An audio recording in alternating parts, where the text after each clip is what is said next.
Hey guys, just so you know, this is a random video for today.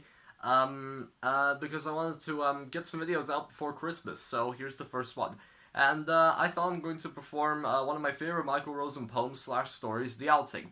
So I'm going to throw my fancy British accent, and yeah, enjoy the video. The Outing.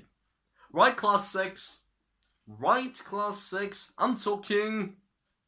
I want complete quiet. And that includes you, David Alexander. Yes, you. No need to turn around, David. There aren't any other David Alexander in this room, are there? Louise, it isn't absolutely necessary for your watch to play us London's Burning just now, is it? Right. As you all know, it was our plan to go out today to the Science Museum. Now, I had hoped that it wouldn't be necessary for me to tell you, yes, you as well, Abdul, you're in class 6 as well, aren't you? I saw that, Mark, I saw that. Anymore, and it'll be out. No trip, nothing. I had hoped that it wouldn't be necessary for me to tell you how to behave when we go on a trip, but, and this is a big but, you haven't heard what I've said, have you, Donna? This is a big but. I have to tell you how to behave, don't I? Why? Yes, it is because you never listen, but there's another reason, isn't there? Yes, Warren, because of what happened last time. Let's remind ourselves of a few things, shall we? The food. Here must I speak. Would you believe it? I could see that Farron has opened her can of drink. I don't believe it. I really don't. Do we have lunch at 9:30 at school? No, we have lunch at 12:15. But Fan, you already began yours. If you remember last time, Joanna had eaten all her sandwiches before she even got to school. Lloyd sat on his orange and burst it, and Alfred put one of those little chocolates with rolls in his pocket, and yes, it melted. Yes. So remember, lunch is when? Yes. Of course, lunch is at lunchtime, but when?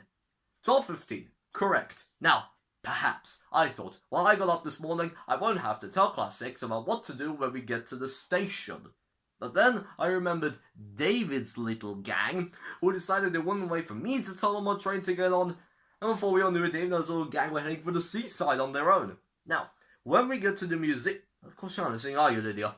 But then, because you did this last time, did you? And then you wondered why you sat on Lloyd's orange after Lloyd had already sat on it once. When we get to the museum, do we run around the corridors? Do we run around screaming? Do we go sliding on the shiny floors? No, we don't. No, we don't. No. Thank you, Mervyn. That's enough. Very glad you've got jam in your sandwiches, Mervyn. We're all glad you've got jam in your sandwiches, Mervyn, but what's it got to do with sliding on the floor at the Science Museum? Precisely nothing. I'm very sorry, Mervyn, but nobody at all wants to know about the jam in your sandwiches. Mervyn.